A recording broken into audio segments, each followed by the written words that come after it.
একশোতে একটা খুব গুরুত্বপূর্ণ খবর আপনাদের দিয়ে রাখি। দ্বিতীয় হুগলি সেতু ফের বন্ধ থাকবে।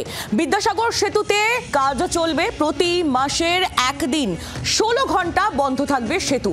রবিবার ভোর 5টা থেকে সেতু বন্ধ থাকবে রাত 9টা পর্যন্ত, এমনটাই তথ্য সামনে আসছে। ফের বন্ধ থাকবে দ্বিতীয় হুগলি সেতু।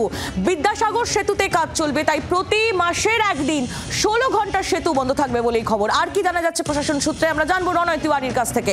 আমাদের প্রতিনিধি রয়েছেন আমাদের সঙ্গে টেলিফোন লাইনে। রণয়, আইলি, তুমি জানো যে এর আগেও পুলিশের তরফে জানানো হয়েছে যে বিদ্যাসাগর সেতুতে সেখানে কেবিল চেঞ্জিং এর কাজ চলছে এবং সেই কাজ চলার দরুন প্রতি মাসের একদিন, অর্থাৎ প্রতি মাসের একদিন 16 ঘন্টা ধরে এই গোটা রাস্তাটা বন্ধ থাকবে।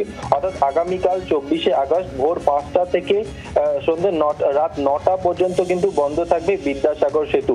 বিকল্প রাস্তা রয়েছে, সেই সমস্ত রাস্তা দিয়ে যেতে হবে। অর্থাৎ পুলিশের তরফে কিন্তু এর আগেও জানানো হয়েছে এবং আজকেও কিন্তু জানানো হলো যে প্রতি মাসের একদিন অর্থাৎ 16 ঘন্টা বন্ধ থাকবে এই গোটা রাস্তা। কারণ বিদ্যাসাগর সেতুতে কেবিল চেঞ্জিং এর কাজ চলছে, সেই কাজ যতক্ষণ না সম্পন্ন হচ্ছে ততক্ষণ পর্যন্ত এই কাজ চলবে।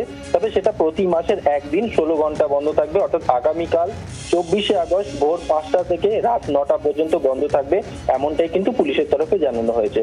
ধন্যবাদ রণয়। রণয় তিওয়ারি আমাদের প্রতিনিধি ছিলেন আমাদের সঙ্গে টেলিফোন লাইনে।